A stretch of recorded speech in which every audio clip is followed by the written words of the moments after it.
स्वामी की जय। हरे रामेति कृष्णेति नाम संकीर्तनं सदा लोकक्षेमाय कुर्वन्तं प्रेमिकं सद्गुरुं भजे।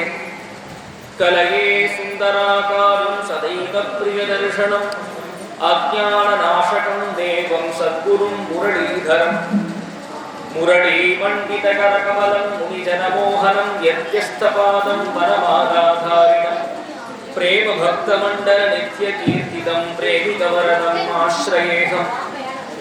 शुक्लाम्बरधरं विष्णुं शशिवर्णं चतुर्भुजं प्रसन्नवदनं ध्यायेत् सर्वविघ्नोपशान्तये। वागीशाद्या सुमनसः सर्वार्थानामुपक्रमे यं नत्वा कृतकृत्याः स्युः तं नमामि गजाननं। गुरुर्ब्रह्मा गुरुर्विष्णुः गुरुर्देवो महेश्वरः गुरुः साक्षात् परं ब्रह्म तस्मै श्रीगुरवे नमः। अखण्डमण्डलाकारं व्याप्तं येन चराचरं तत्पदं दर्शितं येन तस्मै श्रीगुरवे नमः। दोर्भिर्युक्ता स्फटिकमणिमयी अक्षमालां दधाना हस्तेनैकेन पद्मं सितमौलिशुकं पुस्तकं चापरेण भासा कुन्देन्दुशङ्खस्फटिकमणिनिभा भासवाना समाना सा मे वाग्देवतेयं दिवसतु वरदे सर्वदा सुप्रसन्ना। पूजन्तं राम रामेति मधुरं मधुराक्षरम् आरुह्य कविताशाखां वन्दे वाल्मीकिकोकिलम्। आञ्जनेयमतिपाटलाननं काञ्चनाद्रिकमनीयविग्रहं पारिजातधर्मूलवासिनं भावयामि भवमानन्दनं। यत्र यत्र रघुनाथकीर्तनं तत्र तत्र कृतमस्तकाञ्जलिं बाष्पवारि परिपूर्णलोचनं मारुतिं नमत राक्षसान्तकम्। भूतैर्महद्भिर्यै मा पुरोमिमुः निर्माविषेते यदमूषु पूरुषः भुङ्क्ते गुणान् षोडश षोडशात्मकः सो अलङ्कृशिष्ट भगवान् वचांसि मे। जानकीकान्तस्मरणं जय जय राम राम। सद्गुरुनाथ महाराज की जय। आण्डाळ் திருவடிகளே शरणं अनेक शरणं। श्रीपतिயான भगवान श्री माधुरी सखी समेत प्रेमिक वरदनुடைய பரம கிருபையினாலேயும் சத்குருநாதனுடைய அனுகிரகத்தினாலேயும் இன்றிலிருந்து ஆரம்பித்து ஸ்ரீமத் ராமாயணம் அப்படின்னு சொல்லக்கூடிய ஞான யஜ்ஞம். எப்படி ஸ்ரீமத் பாகவதத்தை என்ன சொல்றோம் அப்படின்னா சப்தாக ஞான யஜ்ஞம் அப்படின்னு சொல்றோம். யஜ்ஞம்னா என்ன அர்த்தம்னா யாகம்னு. யாகம் கேள்விப்பட்டிருக்கோம் இல்லையா? ஸ்வாகாரம்னா பண்ணுவோம் தீல, அது ஒரு யஜ்ஞம். அந்த மாதிரி அதுக்கு கர்ம யஜ்ஞம் அப்படின்னு பேரு. ஏன்னா நம்ம காரியங்களை பண்றோம், அதனால அது கர்மா, அது கர்ம யஜ்ஞம். இந்த மாதிரி ஸ்ரீமத் ராமாயணம் ஸ்ரீமத் பாகவதாதி இந்த கிரந்தங்கள் எல்லாம் பாராயணம் பண்றது, பாராயணத்தை கேட்கிறது, பிரவசனங்களை கேட்கிறது, இதெல்லாம் என்ன நம்மலாம் என்ன பண்ணிட்டு இருக்கோம்னா ஒரு தபஸ்ல இருக்கோம். என்ன தபசு அப்படின்னா மூக்க பிடிச்சிட்டு உட்கார்றது மட்டும்தான் தபசு அப்படிங்கிறது இல்லை. பிராணாயாமம் பண்றது இல்ல, பஞ்சாபினி மத்தியில ஒத்த கால நிற்கிறது அப்படின்லாம் இல்லாம நம்ம என்ன பண்றோம், 2 மணி நேரம் வேற எந்த சிந்தனையுமே இல்லாம பகவத் சிந்தனையில இருக்கோம் இல்லையா? அதுதான் தபசு. கலியுகத்துல எது தபசு அப்படின்னு சொல்லும்போது ஸ்ரவணம் கீர்த்தனம் விஷ்ணோஹோ ஸ்மரணம் பாதசேவனம் அர்ச்சனம் வந்தனம் தாஸ்யம் சக்கியம் ஆத்ம நிவேதனம். அதுல பகவானுடைய கதைகளை கேட்பது அப்படின்னு, கதைகளை இடையறாத கேட்கணும். அந்த கதைகள்ல உள்ள விஷயங்களை மனசுல வாங்கிக்கிறது, அந்த கதாபாத்திரங்களையே நாம சங்கீர்த்தனம் பண்றது. ஸ்ரவணம் கீர்த்தனம் ஸ்மரணம், இந்த 3 தான் கலியுகத்துல நமக்கு பகவான் அடையிற ஒரு வழியாக சொல்லப்பட்டிருக்கு. இப்படி பகவானையே அடையணும். நம்ம அந்த கேள்வி எல்லாருக்கும் எழணும் இல்லையா? இறைவன் அப்படிங்கிறவன் ஒருவன் இருக்கான், அந்த இறைவனை நாம் அடையணும் அப்படின்னு இருக்கு. நமக்கு வழி வழியா சொல்லிட்டு வந்துட்டு இருக்கா, நம்மளும் அதை தான் ஃபாலோ பண்ணிட்டு வந்துட்டு இருக்கோம். இறைவனை எதற்காக அடையணும் அப்படின்னு சொல்லும்போது கம்பர் ஆரம்பிக்கிறார், உலகம் யாவையும் தாம் உளவாக்கலும் நிலை பெருத்தலும் நீங்களும் நீங்களா அழகினா விளையாட்டுடையார் அவர் அண்ணவர்க்கே சரண் நாங்களே அப்படின்னு என்ன சொல்றாருன்னா, இந்த லோகம் இருக்கு இல்லையா, இந்த உலகத்தை படைச்சு இந்த உலகத்துல உயிர்களை உலாவ விட்டு அந்த உயிர்களை ரட்சணை பண்ணி அவைகளை காப்பாத்தி அதை நிகிரகமும் பண்ணி தனக்குள்ள ஒடுக்கிட்டு படைத்தல் காத்தல் அழித்தல் சொல்லக்கூடிய ஒடுக்குதல் மூன்று தொழிலையும் பிரம்மா விஷ்ணு ருத்ரன் அப்படிங்கிற மூன்று மூர்த்தி ரூபமாகவும் பகவான் ஒருவரே பண்ணிட்டு வந்துட்டு இருக்கார். இப்படி இருக்க என்ன அப்படின்னா,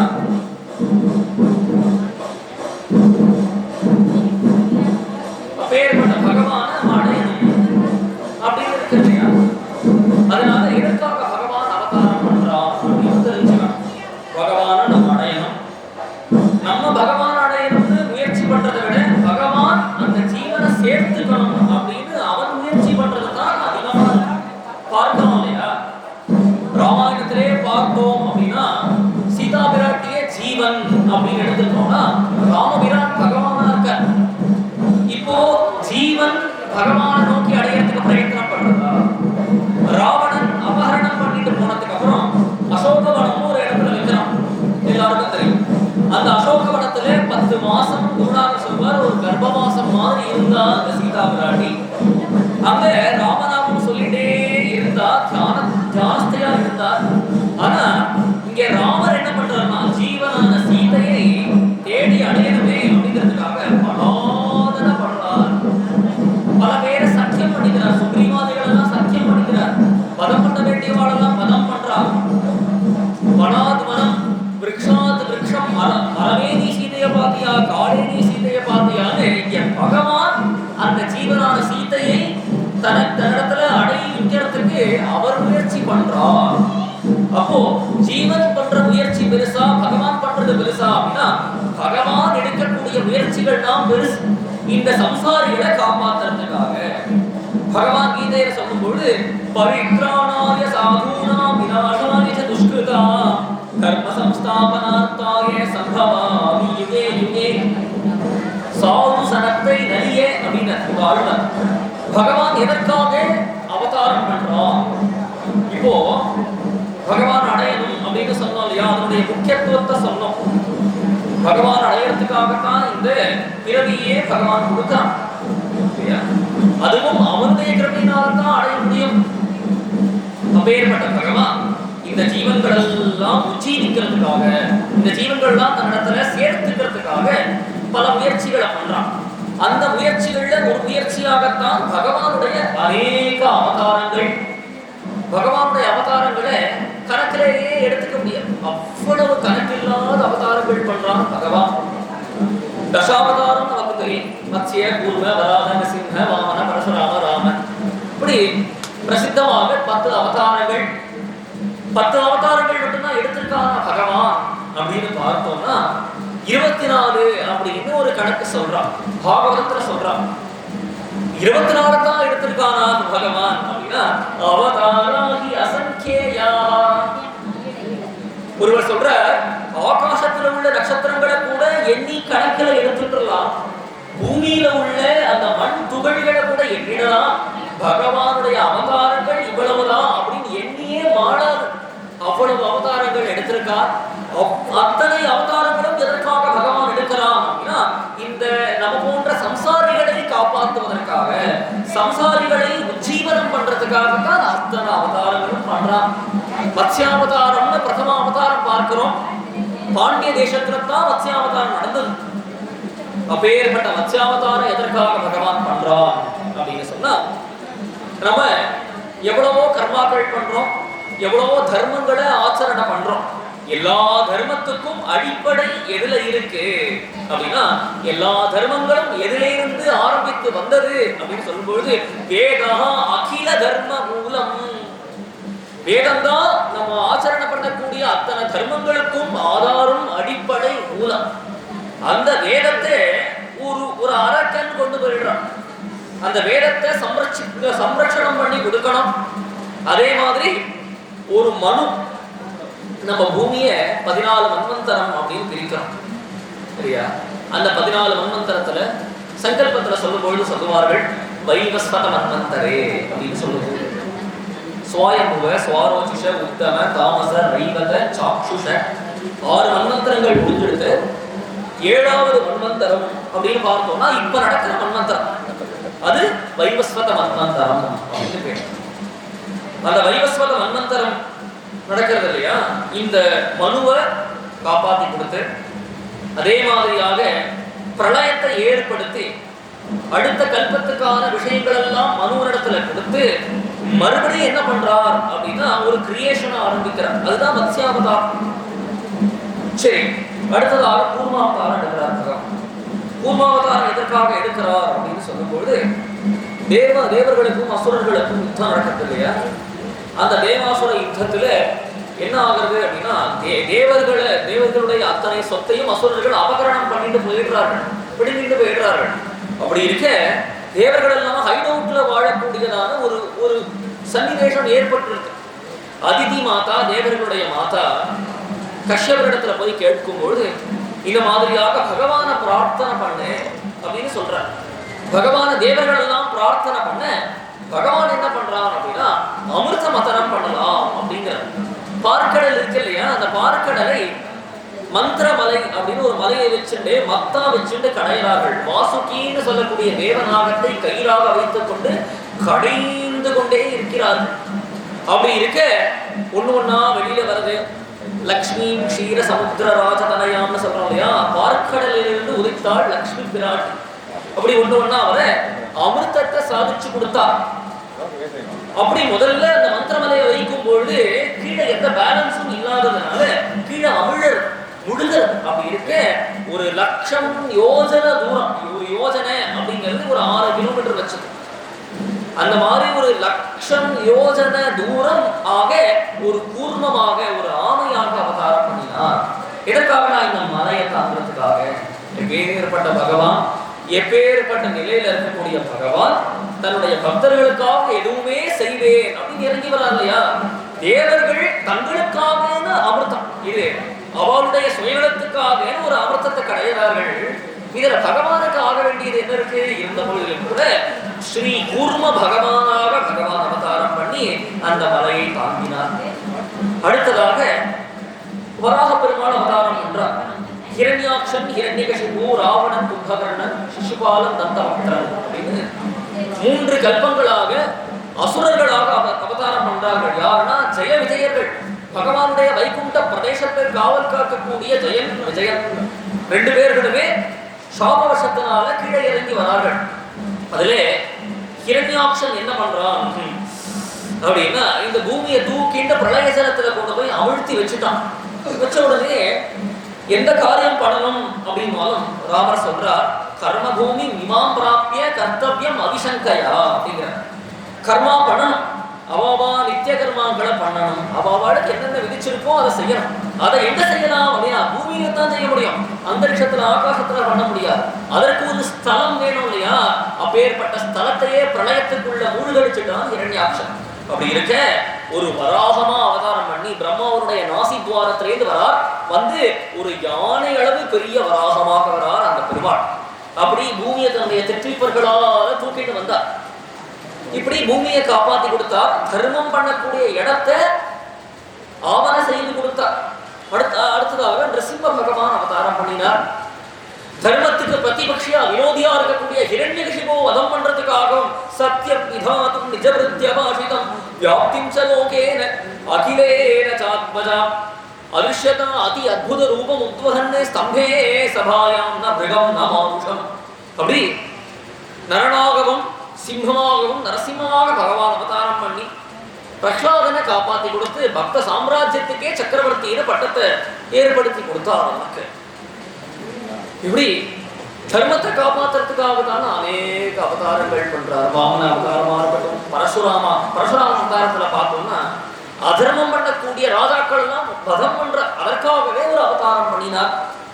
இப்படி பலராம அவதாரம், ராமாவதாரம் முக்கியமாக.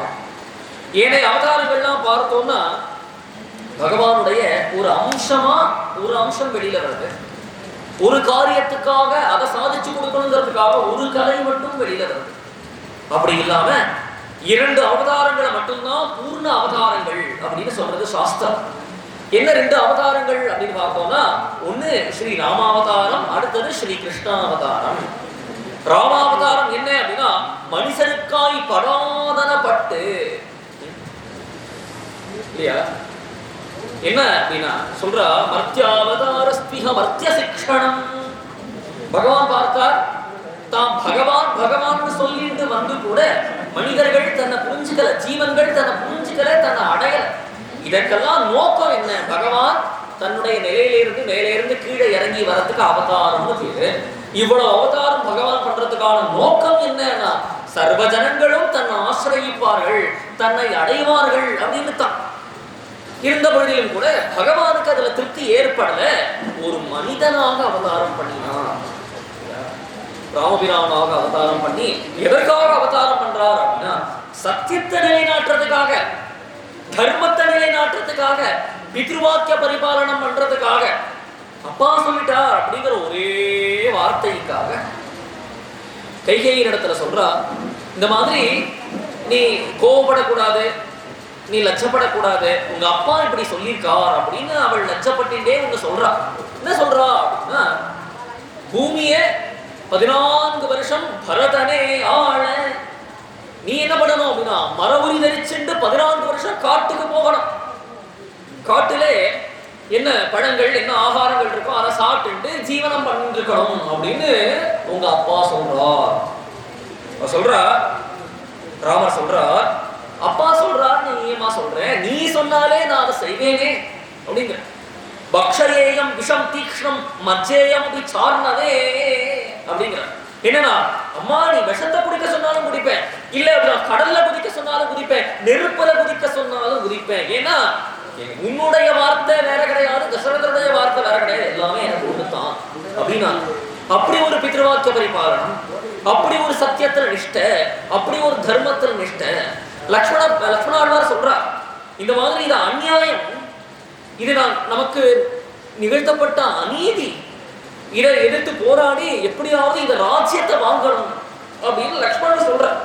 இருந்த பொழுதிலும் கூட அவர் என்ன சொல்றார், ராமர் என்ன சொல்றாருன்னா தர்மம் தர்மேன லோகாஞ்சயதி அப்படின்னு ராமரை பத்தி என்ன வருது, எல்லாரையும் தர்மத்துல நிக்க வச்சா, இந்த ஜீவ மண்டலத்தை ரட்சணம் பண்ணினா. எப்படி அப்படின்னா ரக்ஷிதா ஜீவலோகஸ்ய தர்மஸ்ய பரிரக்ஷிதா. ஏன்னா ராஜா எவ்வளியோ பிரஜைகளும் அப்படிதானே. அப்போ பிறருக்கு ஒரு விஷயத்தை சொல்றதுக்கு முன்னாடி நான் அந்த விஷயத்துல இருக்கணும் அப்படின்னு இருந்தாரா ராமன். அதனால தான் தர்மத்துல இருக்கேன், நான் சத்தியத்தை மீறிட்டேன் அப்படின்னா, ஏதோ ஒரு வருஷத்தினால சத்தியத்தை மீறிட்டேன் அப்படின்னா பிரஜைகள் என்னத்தான பார்த்து கத்துப்பா, அவள சத்தியத்தை மீறிட்டானா என்ன பண்றது? சத்தியத்தினாலதான் எல்லாமே இருக்கு, சத்தியத்தை மூலமா வச்சுட்டு தான் எல்லாமே இருக்கு. உலகம் சர்வமும் சத்தியத்துல தான் இருக்கு.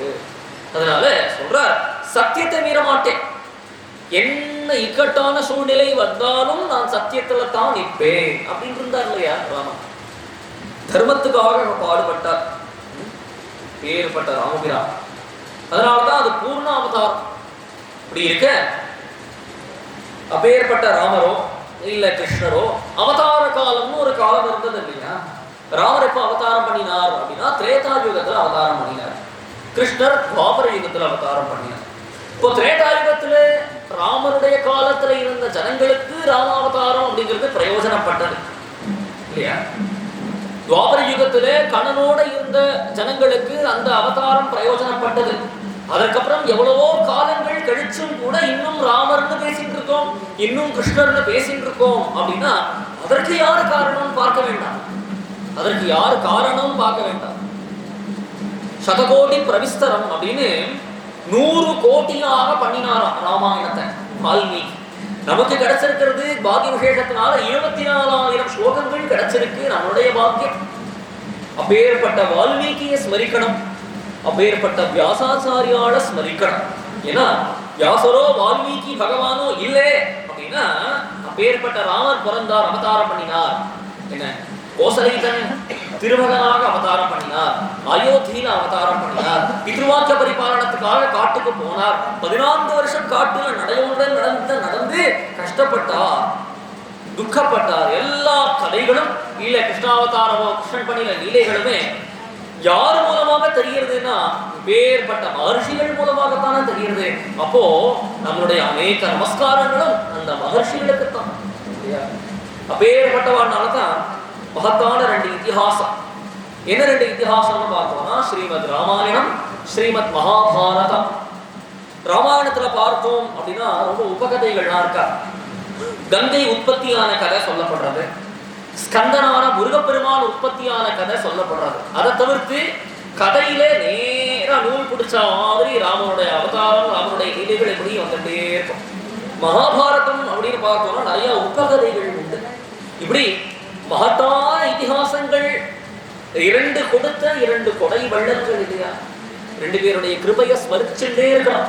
அதற்கு இந்த ஜென்மா பத்தாது அப்படின்னு அப்பேற்பட்ட வால்மீகி அவர் லோக பூஜ்யரான வால்மீகியா எப்படி ஆனா அப்படின்னு பார்க்கணும் இல்லையா.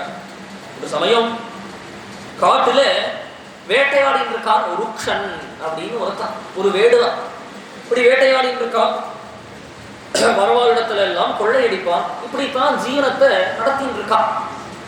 தனக்கு ஒரு மனைவி உண்டு, ஒரு பெரிய குடும்பம் உண்டு, அந்த குடும்பத்தை ரட்சணம் பண்ணணும், அவனுக்கு தெரிஞ்ச தொழிலா பண்ணிட்டு இருக்கான்.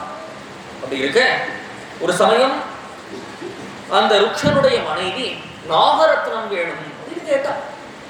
ஆசைப்படுறத செஞ்சு கொடுக்கணும் இல்லையா, செய்து கொடுக்கணும், என்ன ஆனாலும் செய்து கொடுக்குறேன் அப்படின்னு சத்தியம் பண்ணி கொடுத்துட்டு கிளம்புறான். காடு பூரா தேடுறான், யாரும் தென்படவே இல்லை.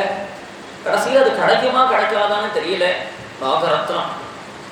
கடைசியில இது இந்த அவதாரத்துல ஆட்கொள்ளணும் இல்லையா, இவரை ஆட்கொண்டு இப்பேற்பட்ட வால்மீகி மகர்ஷியா மாற்றணும் இல்லையா, அதற்கான நேரமும் ஏற்பட்டது. இந்த ருக்ஷன் எப்படி இருந்தார் அப்படின்னா வருணனுடைய புத்திரனா இருந்தார், வருண பகவானுடைய புத்திரனா இருந்தார். ஒரு சமயம் நாரதர் வைகுண்டத்துல பகவானும் பிராட்டியும் பேசிட்டு இருக்கக்கூடிய திவ்யமான விஷயங்களை கேட்டார். இந்த மாதிரி நான் ராமனாக அவதாரம் பண்றேன், நீ சீதையாக அவதாரம் பண்ணு, நாம் 2 பேரும் சேர்ந்து லோகோத்தாரமான லீலைகள் பல செய்வோம் அப்படின்னு பேசிட்டு இருக்கிறத நாரதர் கேட்டார். அந்த பாக்கியம் அவருக்கு கிடைச்சது. நேரா வருணனுடைய சபைக்கு வர இல்லையா, பௌராணிகாலோ இல்லை பாகவதாலோ ஒரு விஷயத்தை கேட்டா அப்படின்னா எல்லாருக்கும் சொல்லணும். அப்படின்னா கூடியிருந்து குளிர்ந்தேலோர் என்பாவா, தான் மட்டுமே அனுபவிக்கணும்னு இல்லாம எல்லாரும் சேர்ந்து அனுபவிக்கணும். நாமசங்கீர்த்தனம் பண்ணாலும் எல்லாரும் சேர்ந்து நாமசங்கீர்த்தனம் பண்ணணும், கதை கேட்டாலும் எல்லாரும் சேர்ந்து கதை கேட்கணும், பாராயணம்னாலும் சேர்ந்து பண்ணணும் இல்லையா.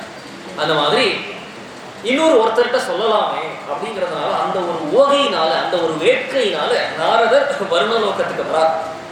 வருணன் என்ன பண்ணிட்டு இருக்கான்னா தன்னுடைய குழந்தைய கொஞ்சின்னு இருக்கான். நாரதர் வந்ததை கவனிக்க பார்த்தும் பார்க்காம இருந்துட்டான். நாரதர் பார்த்தார், அப்பா இந்த மாதிரி ஒரு பெரிய விஷயத்தை உனக்கு சொல்லணும்னு வந்தேன், இருந்தாலும் நீ கேட்கல இல்லையா, உன் குழந்தைய நீ பிரிய கடவுதுன்ட்ட. குழந்தைய பிரிய கடவுதுன்னு உடனே அப்பதான் தவறு புரிஞ்சது அவனுக்கு. ஓடி வந்து நமஸ்காரம் பண்ணினான். அப்பா நீ கவலைப்படாத, உன் குழந்தை மூலமாக லோகோத்தாரமான ஒரு காரியம் நடக்க போகிறது, எல்லாருக்கும் மங்களம் உண்டாகக்கூடியதான காரியம் ஒன்று நடக்க போகிறது, கவலைப்படாது அப்படின்னு. அப்படின்னு அந்த வருணனுடைய புத்திரனாக பிராச்சேதசம் அகல்மஷம், பிரச்சேதசனுடைய புத்திரனாக அங்க வராரு இல்லையா, யாருன்னா நம்மளுடைய ருக்ஷன். அந்த ருக்ஷன் இப்படி தேடிட்டு வந்துட்டு இருக்கா. நாகரத்னா கிடைக்குமா கிடைக்குமா கிடைக்குமா அப்படி பார்த்தா ஒருத்தர் வர. அவர் எப்பொழுதுமே துளசி மலி மாலை போட்டு இருப்பார், கையில் ஒரு சிப்லா கட்டையை வச்சுட்டு இருப்பார், ஒரு வீணையை மகத்திங்கிற வீணையை வச்சுட்டு இருப்பார். அவர் இன்னைக்கு பார்த்தோம் அப்படின்னா ஹாரம் போட்டு இருக்கார், பதக்கம் போட்டு இருக்கார், எல்லாம் எதுல அப்படின்னா தங்கத்திலையும் வழியிலையும் வைடூரியத்திலையும் கிடையாது, எல்லாம் நாகரத்னம். என்ன முகத்திலே இருந்து கால் வரைக்கும் பூஷிச்சுட்டு இருக்கார், எல்லாமே நாகரத்னமா இருக்கு. ஆஹா எல்லா இடத்துலயும் அலைஞ்சு தெரிஞ்சு எங்கேயும் கிடைக்கலன்னு நினைச்சோமே, ஒருத்தருகிட்டயே இவ்வளவும் கிடைக்கிறது அப்படின்னு உடனே அவரை போய் எடை மதிச்சார். யார் நீங்கள், இந்த இடத்துக்கு எப்படி தனியா வந்தீர்கள்? சரி நீங்க ஃபுல்லா போட்டு இருக்கீங்களே, கழுத்துல இருந்து கால் வரைக்கும் போட்டுருக்கீங்களே, அது அத்தனையும் நாகரத்னம் தானே? ஆமாப்பா, நாகரத்னம் தான். அது எனக்கு கொடுப்போம், இப்பவே நீங்கள் கொடுக்கணும், இல்லைன்னா நடக்கிற கதையே வேற அப்படின்னா. அப்படியா? ஏப்பா இந்த மாதிரியான காரியங்களை பண்றேன்னு கேட்டேன். யாருமே இது வரைக்கும் அவன்கிட்ட இந்த மாதிரி கேட்டதே கிடையாது. ஏப்பா பாபம் பண்றியே அப்படின்னா, பாப காரியங்கள் பண்ணிட்டு இருக்கிய, பாபம்னா என்ன சுவாமின்னு கேட்டான். பா புண்ணியம்னு ஒண்ணு இருக்கு, பாபம்னு ஒண்ணு இருக்கு. புண்ணியத்தினால் அடையக்கூடிய லோகங்கள்னு ஒண்ணு இருக்கு, பாபத்தினால் அடையக்கூடிய லோகங்கள்னு ஒண்ணு இருக்கு, கர்மான்னு ஒண்ணு இருக்குப்பா அப்படின்னு. அப்படியா? நான் பண்றது பாபமா அப்படின்னு கேட்டான். ஆமா, சத்தியமாக நிச்சயமாக நீ பண்றது பாபம் தான். வழிப்படி பண்ணிட்டு இருக்க, கொள்ள பண்ணிட்டு இருக்க, இதெல்லாம் பாபம் தான். பாபத்தினால ஆர்ஜிதமான சொத்து தான் உன்னிடத்துல இருக்கு, பாபத்தினால சம்பாதிக்கப்பட்ட சொத்து அப்படிங்கிற. சரி, இவ்வளவு கஷ்டப்படுறதே யாருக்காக அப்படின்னா, என்னுடைய மனைவிக்காகவும் என்னுடைய குழந்தைகளுக்காகவும் என்னுடைய அப்பா அம்மாவுக்காக தான். உடனே சொல்றார் நாரதர், இவ்வளவு பாப்பங்களை பண்ணி சொத்து சேர்த்து வச்சிருக்கே இல்லையா, இந்த பாப்பங்கள் எல்லாம் அவ வாங்கிப்பாடா அப்படின்னு கேட்டுடுவா. அவன் கேட்டுட்டு வருவேன், நீங்க எங்கேயே இருக்கணும் அப்படின்னு. இங்கேயே இருப்பேன், வேணும்னா நீ கட்டிட்டு போய் இந்த மரத்துல கட்டிட்டு போறான். அங்கேயே இருக்காரு நாரதர். நேரா வால்மீகி ரிஷம் போறார். போய் தன்னுடைய மனைவியிடத்துல கேட்கிறா, என்னுடைய பாபம் பண்ணித்தானே சம்பாதிக்கிறேன், என்னுடைய பாபத்தெல்லாம் நீ எடுத்துப்பியா அப்படின்னு கேட்க. அப்ப உன்னை கல்யாணம் பண்ணிட்டதே பெரிய விஷயம், எனக்கு சொத்து சம்பாதிச்சு போட்டு என்னை பார்த்துக்க வேண்டியதுதான் உன்னுடைய கடமையே தவிர உன்னுடைய பாபத்தெல்லாம் என்னால ஏத்துக்க முடியாது. சரி, அப்பா அம்மாட்ட போன ஓடிட்டே அழுதுட்டே போற, என்னுடைய பாபத்தை நீங்கள் ஏத்துப்பீடா? அப்பா, உன்னை சின்ன வயசுல கஷ்டப்பட்டு நல்லா முன்னேற்றி வளர்த்ததே பெரிய விஷயம், உன்னுடைய பாபத்தெல்லாம் எங்களால ஏத்துக்க முடியாது அப்படின்னா. அப்போ நான் பாப்பி ஆகிட்டேனா? என்னுடைய பாபம் என்னத்தான் வந்து சேருமா இல்லையா? பிறர்க்கின்னா முற்பக செய்யின் தமக்கின்னா பிற்பகல் தாமே விளையும் அப்படிங்கிற வள்ளுவர். இதுதான் கர்மா இல்லையா? கர்ம தத்துவம். நேரா நாரதர் இடத்துல ஓடி வந்து அழுதுண்டு நமஸ்காரம் பண்ணி, சுவாமி நான் என்ன பண்ணுவேன்னு தெரியலையே, இவ்வளவு பாப்பங்களை பண்ணிருக்கேன்னு இப்ப நினைச்சு பார்த்தாதான் நான் எவ்வளவு பாப்பங்கள் பண்ணியிருக்கேன். தெரிந்தே செய்தேனோ, துர்மதியா செய்தேனோ, அறிந்தே செய்தேனோ, ஆணவத்தால் செய்தேனோ, தப்பு தப்பு தப்பு என் தப்ப எல்லாம் நான் தப்பாமல் ஒப்புக்கொண்டேன். ஒரு பశ్చాத்தாபப்படுறார், தன்னையே பார்த்து நொந்துக்கிறார் இல்லையா? இவ்வளவு பாபங்களை பண்ணிருக்கேன், பண்றது பாப்பொன்னே தெரியாம பண்ணிருக்கேன். ஒண்ணு எனக்கு தெரியாம இருந்திருக்கணும், இன்னும் இல்ல அப்படின்ட்டா நான் என்ன நினைச்சிருக்கணும் அப்படின்னா, ஒரு மெதப்புல இல்ல ஒரு துர்மதியில நான் என்ன நினைச்சிருக்கணும், யாரெல்லாம் உலகத்துல பாபம் பண்ணல அப்படின்னு நினைச்சிருக்கணும். ஆனா இந்த பாப்பத்திலே இருந்து ஒரு விமோச்சனம் உண்டா? எல்லாத்துக்கும் விமோச்சனம் உண்டு. இந்த பாப்பத்திலே இருந்து எனக்கு ஒரு விமோச்சனம் உண்டான்னு கேட்கும்போது, உண்டுப்பா, கண்டிப்பா உண்டு. அப்படியா?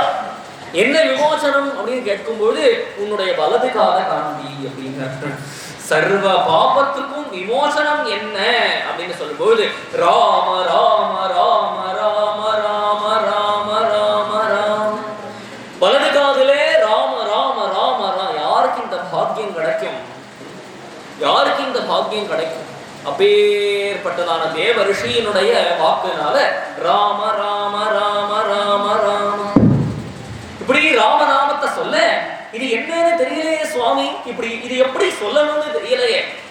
ராம ராம ராம ராமன்னு கூட வாயில வரல, குருநாதனுடைய கிருபையினால நம்ம வாக்குல வருது. குருநாதனுடைய கிருபை ஸ்மரிச்சுட்டே இருக்கு. ராம ராம ராமன்னு வாயில வரல. அங்க ஒரு மரம் ஒண்ணு வருது. இது என்னப்பா? இது மரம் அப்படின்னு. அது அப்படியே திருப்பி சொல்லிட்டே வரியா அப்படின்னு. ராம ராம ராம ராம ராம ராம ராம ராம ராம ராம ராம ராம இல்லையா? சாங்கேத்தியம் பாரிஹாஸ்யம் வா ஸ்தோகம் கேளனமேவா வைகுண்ட நாமகிரகணம் அசேஷ அகஹரம். இது ஒரு நாமத்தை, மகாமந்திர கீர்த்தனமோ நாமமோ எந்த நாமமா இருந்தாலும் எப்படி சொன்னாலும், கோவிந்தான்னு சொன்னாதான் பகவான் கிருப பண்ணுவான்னு சொல்லல, அதை கோவிந்தான்னு சொன்னாலும் கிருப பண்ணுவான். ராமான்னு சொன்னாதான் இல்ல, மராம ராமரான்னு அப்படி மரான்னு சொல்லி கூட ராமான்னு வந்துட்டா போதுமே. சக்ருத் இல்லையா? ஏதோ ஒரு விவசமாகவாவது தன்னை அறியாமலையாவது பகவானுடைய நாமம் ஒருவருடைய வாக்குல ஒரு வாட்டி வந்துட்டா கூட அவனுக்கு யமபயமே கிடையாது. யமதர்மராஜா சர்டிபிகேஷன் கொடுக்கிறார். யார் ஒருத்தருடைய நாக்கு தெரியாம கூட பகவான் நாமத்தை ஒரு தரம் சொல்லிடுத்தோ, யாருடைய ஹிருதயம் பகவானுடைய திவ்யமங்கள விக்கிரகத்தை ஒரு தரம் நடச்சுடுத்தோ, யாருடைய கால்கள் நாமத்வாரங்களுக்கு போயிடுத்தோ, யாருடைய சிரசு பகவான் நெடுஞ்சான் கிடையா விழுந்து வணங்குறதோ ஒரு தடவையாவது அவன் யமபட்டணத்துக்கு அருகதை கிடையாது. அவனை யமன் தொடவே மாட்டான். அப்படி யமன் பக்கத்துல வந்தாலும் காலன் வந்தால் என்ன, நேரில் அவன் கையில் தாளத்தை கொண்டு போய் போடு அப்படின்னா ஊத்துக்காடு கிடைக்க. அந்த யமனே வந்தா கூட எதற்காக வருவார் அப்படின்னா இந்த ஜால்ராவை எடுத்துட்டு நாம சங்கீர்த்தனம் பண்றதுக்காகத்தான். அப்படி பாகவதர்களுடைய வாழ்க்கை. அப்படி இந்த ருக்ஷன் கொஞ்சம் கொஞ்சமா குருநாதனுடைய கிருபையினால ஒரு மனிதன் எப்போ பூர்ணத்தை அடையறான், எப்போ பூர்ணத்துவத்தை அடையறான், எல்லாத்தையும் அடைந்தவனாக எப்போ ஆகறான் அப்படின்னா குரு கிருபை அப்படிங்கிற ஒரு நிழல் எப்போ கிடைக்கிறதோ அப்பதான் அத்தனையும் அடைந்தவனாக ஆகறான். அங்க பரதன் ஓடிந்து வரான். இந்த மாதிரி அசம்பாவிதங்கள் நடந்துட்டே நமே சாந்தி பவிஷதி, எனக்கு சாந்தி இல்லையே, எனக்கு நிம்மதி இல்லையே, எனக்கு நிம்மதி எங்க கிடைக்கும் ஓடிங்க வரும்பொழுது சித்திரக்கூட்டத்துல ததர்ஷ பரதோ குரு, ராமர குருநாதராக பார்த்த பரதனுக்கு சாந்தி ஏற்பட்டது. அந்த சாந்தியும் அந்த நிம்மதியும் எங்க இருக்கு அப்படின்னு சொல்லும் பொழுது படிப்புல இல்ல, பணத்துல இல்ல, பட்டத்துல கிடையாது. எதுல இருக்குன்னா குருநாதனுடைய சரணச்சாரியில்தான். அப்பேற்பட்ட குருநாதரான நாரதர் என்ன பண்ணினார்னா அந்த ருக்ஷனை வால்மீகியா பண்ணினார். அதுல பெரிய பங்கு நாரதருக்கு. இப்படி ராம ராம ராம ராம ராம அங்கே வந்து தபசு, ஆனவரத்தமும் ராம ராம தபசு. இப்படி தன்னை சுத்தி ஒரு புத்து கட்டிடுது. என்ன தபசனுடைய வீரியத்தினால எவ்வளவு காலம் தபசு பண்ணினாருன்னு தெரியாது. அவரை சுத்தி ஒரு மண் புற்று கட்டிடுத்து. மண் புற்றுக்கு சம்ஸ்கிருதத்துல வன்னீகம்னு பேர். அந்த வன்னீகத்தை உடைச்சிட்டு வெளியில வந்ததுனால அவருக்கு வால்மீகி அப்படின்னு பேர். இப்படி தபசு கலைஞ்சது ஒரு சமயம். அந்த புத்த உடைச்சிட்டு வெளியில வந்தா அவரோ இப்படி ராமராமன் சொல்லிட்டே இருக்கார். அவருக்கு அநேக சிஷ்யர்கள், சிஷ்ய பரம்பரைகள் அநேகம். அவெல்லாம் என்ன பண்ணுவானா கோத்திரத்தை சொல்லித்தான் சொல்லுவான். பரத்வாஜ கோத்திரத்துல ஒரு சிஷ்யர் இருந்தார், ரொம்ப ஆப்த, ரொம்ப பிடித்தமானது அவருக்கு. ஹே பாரத்வாஜான்னு கூப்பிட்டார். அவரோட மணிசஞ்சிலாம் தூக்கிட்டு அவர் தான் போவார், கைங்கரியம் பண்ணிட்டு. இப்படி இருக்க தபசா அப்படின்னு நதிக்கரை. அந்த நதிக்கரையில சந்தியாவந்தனங்கள்லாம் பண்ணிட்டு இருக்கா. தன்னுடைய நித்தியகர்ம அனுஷ்டானங்கள்லாம் பண்ணிட்டு இருக்கும்போது ஒரு வேடன் தூரத்துல அன்றில் பறவைகள் அப்படின்னு சொல்லுவாங்க இல்லையா, கிரௌஞ்ச பட்சிகள். அது ரெண்டுல ஒரு கிரௌஞ்ச பட்சி, ரெண்டும் கொஞ்சி குலாவின் இருக்கக்கூடிய சமயத்துல ஒரு கிரௌஞ்ச பட்சியை அடிச்சான். இவரும் என்ன இருந்தாரா, வேடனா தான் இருந்தார். ராமாயணம் அவரை மாத்திடுத்தோம், ராமாயணம் அவரை லகுவா பண்ணிடுத்து, ராமாயணம் அவரை வந்து திரவிக்க பண்ணிடுத்து, இளகிய மனசு உள்ளவராக ஆக்கிடுத்து, ஒரு மகானா ஆக்கிடுத்து அந்த ராமாயணம், அந்த ராம நாமம். அப்படி இருக்க அந்த வேடனை பார்த்தார். அந்த அன்றில் பறவைகள்ல ஒரு பறவையை அடிச்சுட்டான் அப்படின்ன உடனே அவருக்கு தாபம் தாங்க முடியல. என்ன அப்படின்னா இதுவரைக்கும் நாம சங்கீர்த்தனம், ராமநாம சங்கீர்த்தனம் தானே பண்ணிட்டு இருக்கார், ராமநாம ஜபம் தானே பண்ணிட்டு இருக்கார். முதல் முறையா அவருடைய வாக்குல இருந்து ஒரு ஸ்லோகம் வந்தது. அதுவும் சாப ரூபமாக ஒரு ஸ்லோகம் வந்தது. மானிஷாத பிரதிஷ்டாந்தம் அகமஹா சாஸ்வதி சமாஹ யத்ரௌஞ்ச மிதுனாதேகம் அவதீஹி காமமோகிதம். ஒரு பார்த்தா, ஹே நிஷாதா, ஹே வேடா, நீ வந்து சீக்கிரமே அழிஞ்சிருவ.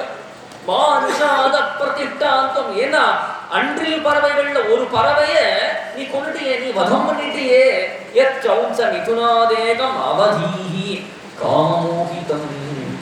அவன் கேட்கலாம், இதுதானே என்னுடைய தொழில், வேடுவ தொழில் தான் என்னுடைய தொழில் அப்படின்னு இருந்தாலும் கூட இரண்டும் குலாமின் இருக்கக்கூடிய அந்த ஒரு சமயத்திலேயா நீ அடிப்ப. அதனால மா நிஷாத பிரதிஷ்டாந்தம் அகமஹா சாஸ்வதி சமாஹா. இப்படி ஒரு சாபரூபமா வந்தது. இதை ஏன் யோசிச்சுட்டு இருக்க? மா நிஷாத பிரதிஷ்டாந்தம், மா நிஷாத, இப்படி ஒரு ஸ்லோகம் எப்படி வந்தது? இது வரைக்கும் ராம ராம ராம ராம ராம ராமன்னு சொல்லிட்டு இருந்தோம். இப்ப வாக்குல ஒரு ஸ்லோகம் வந்திருக்கே. இதே ஒரு நினைப்போடையும் தபசா நதிக்கரையில இருக்கக்கூடிய இயற்கை சோபைகளை பார்த்துட்டு தன்னுடைய சிஷ்யனிடத்துல எல்லா விதமான விஷயங்களையும் பேசிட்டு, ஆனாலும் மனசுக்குள்ள இதே நினைப்பு.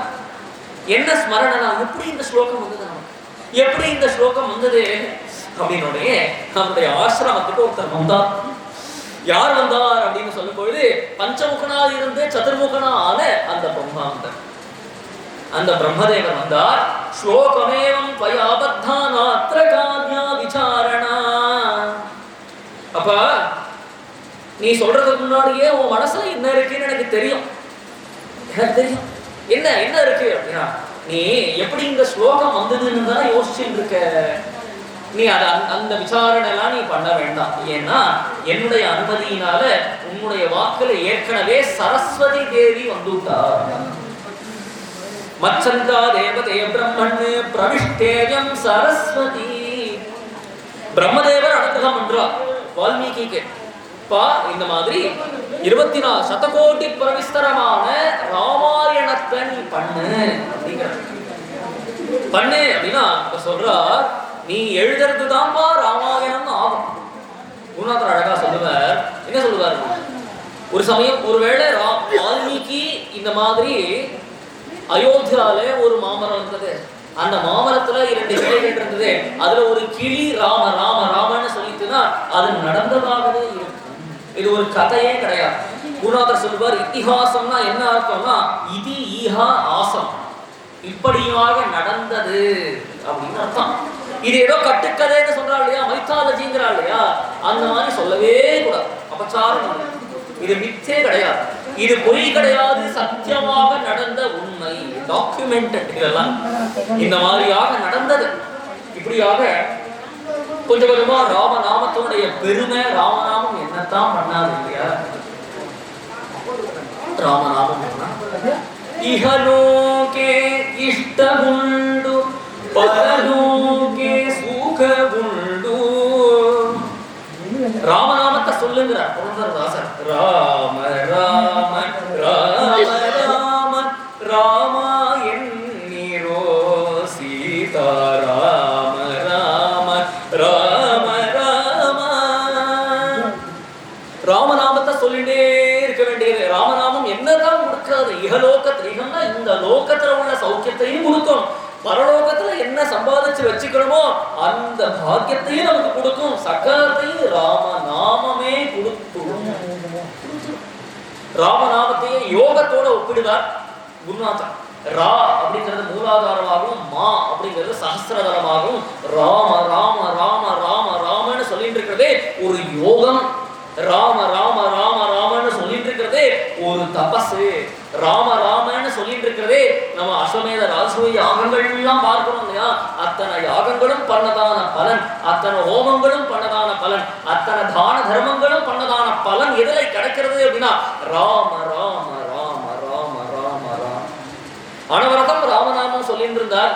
பிரம்மதேவர் வந்து அனுகிரகம் பண்ணினார்.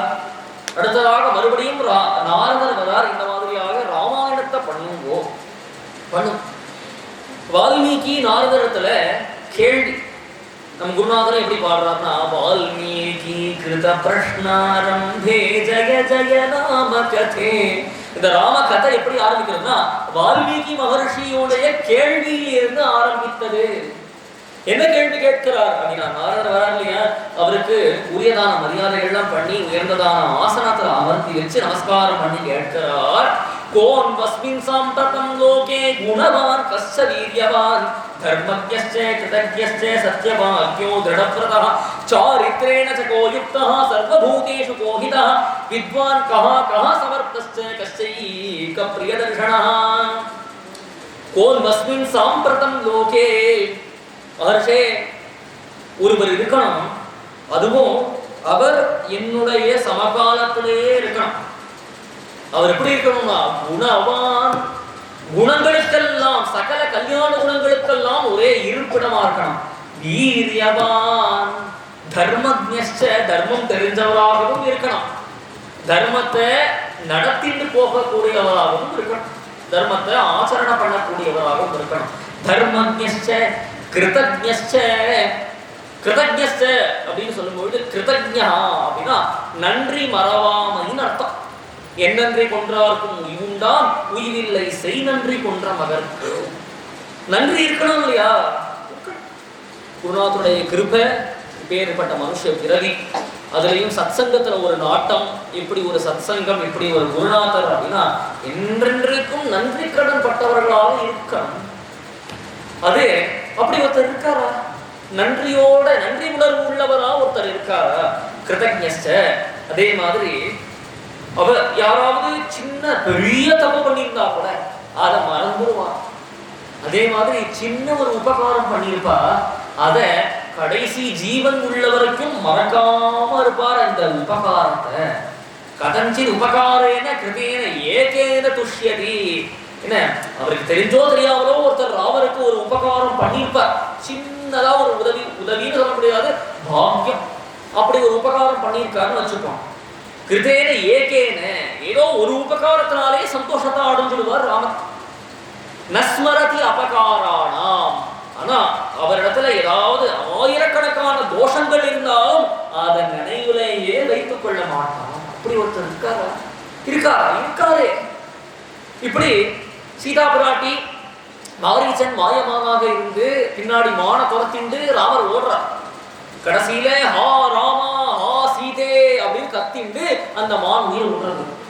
சீதை பிராட்டி காதுல விழும்பொழுது இந்த மாதிரி லக்ஷ்மணனை மன்றாடி கேட்டுக்கிறார், ராமரை போய் காப்பாத்து.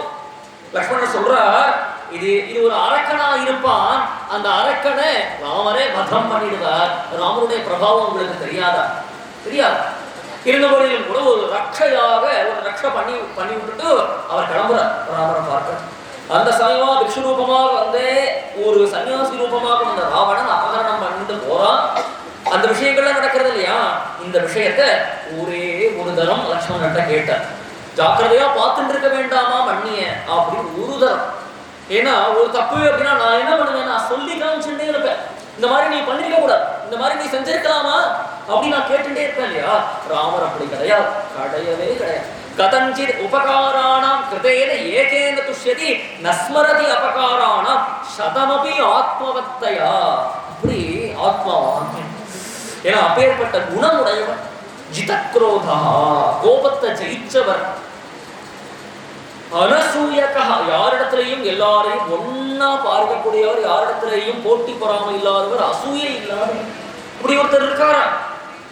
தர்மத்யஸ்ச கிருதஜ்ஞஸ்ச சத்யவாக்யோ, முக்கியமாக சத்தியத்துல நிற்கக்கூடியவர். திருடவ்ரதா, தான் கொண்ட அந்த கடமையில, தான் கொண்ட கொள்கையில நிற்கிறாரா? அப்படி ஒருத்தர் இருக்காரா? திருடவ்ரதா சாரித்ரேன ச கோயுக்தா.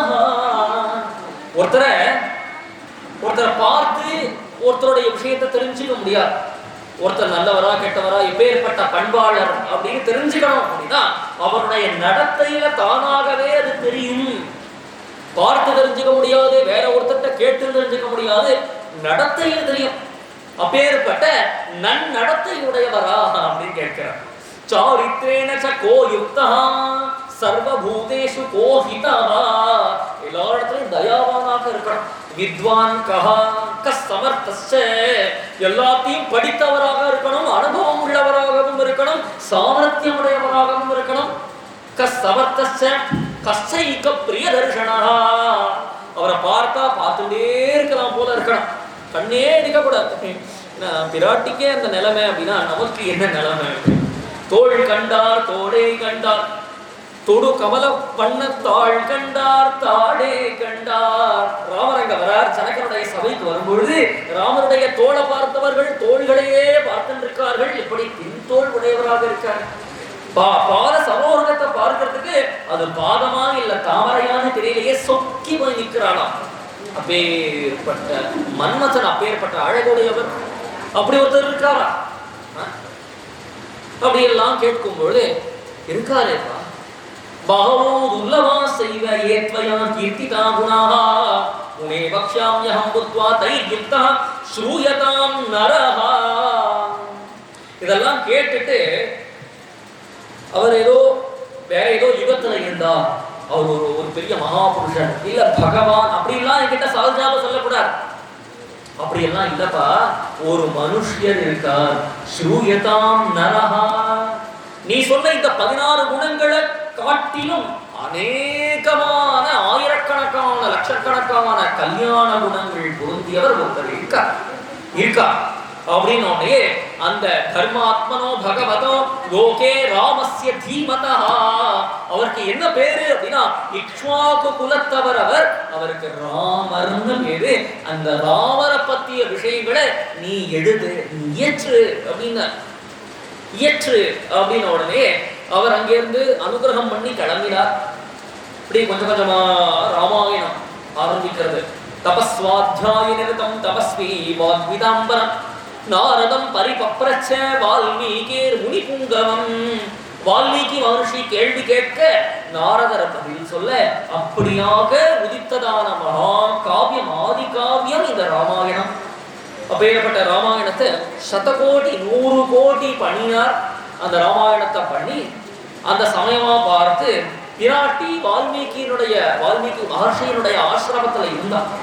பிராட்டிக்கு லவன் குஷன் அப்படின்னு 2 புதல்வர்கள் மகாவீரர்கள் அவதாரம் பண்ணினார்கள்.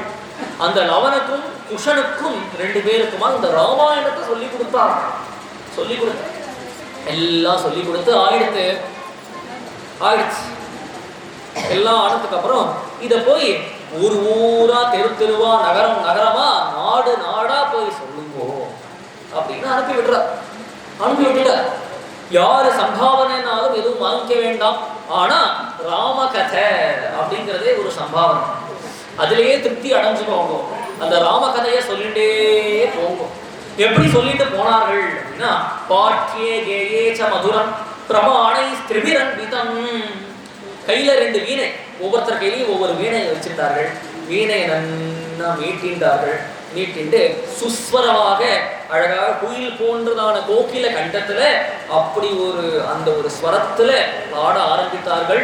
ராம கதைய ராமாயணத்தை பாட்டாவே பாடினார்கள். ஒவ்வொரு இடத்துக்கா போனார்கள். ரிஷிகள் வசிக்கக்கூடிய ஆசிரமங்களுக்கெல்லாம் போய் ராமகதையை பாடினார்கள். கிராமங்களுக்கெல்லாம் போய் ராமகதையை பாடினார்கள். இவாள்லாம் ராமகதையை பாடுறதை கேட்கக்கூடிய அந்த ஜனங்களும் மகர்ஷிகளும் எப்படின்னா வியந்து போறார்கள்.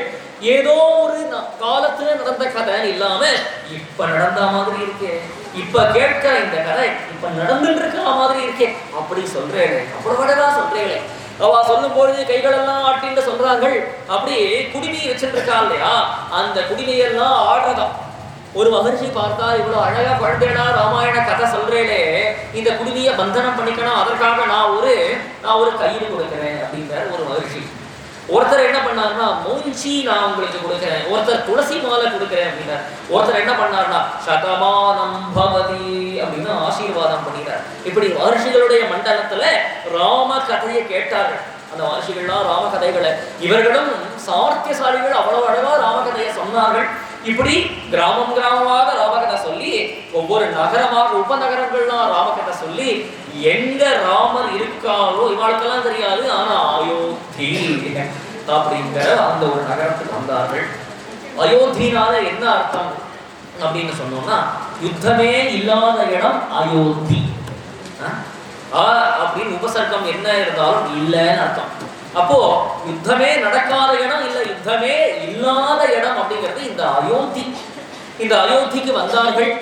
வந்து கோசலோ நாம முதிதா ஸ்பீதோ ஜனபதோ மகான் நிவிஷ்டா சரயூ தீரே பிரபூத தனதான்யவான் அயோத்தியா நாம நகரை தத்ராசீன் லோக விஸ்ருதா மனுனா மானவேந்திரேன யாபுரி நிர்மிதா ஸ்வயம்.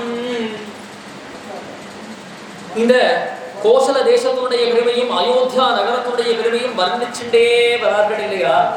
ராமகதையை சொல்லிட்டே வரும்பொழுது உட்பரிகையில தன்னுடைய மாளிகையில ராமர் உலாத்தின் இருக்கார், பத்தி உலாத்தின் இருக்கார். ராமர் இப்ப எப்படி இருக்காருன்னா எப்பொழுதுமே கம்பீரமா இருப்பார். இப்ப யாரும் பக்கத்திலேயே போக முடியல, நெருப்பு மாதிரி சொல்றார். இருந்த போதிலும் கூட பிரசன்னமாகவும் இருக்கார். இருந்தாலும் யாருக்கும் போறதுக்கு ஒரு பயம். இப்ப எப்படி இருக்கார் அப்படின்னா சீதா பரித்தியாகத்துக்கு அப்புறம் ஒரு ராமரா இருக்கார். அவர் ராஜ்ய காரியங்கள் எல்லாம் கவனிப்பார், தர்பார் காரியங்கள் எல்லாம் கவனிப்பார். ஆனா எல்லாம் முடிஞ்சதுக்கு அப்புறம் தனியா தன்னுடைய அறையில போய் தாழிட்டு ஓம் அழுவார், துடிப்பார்.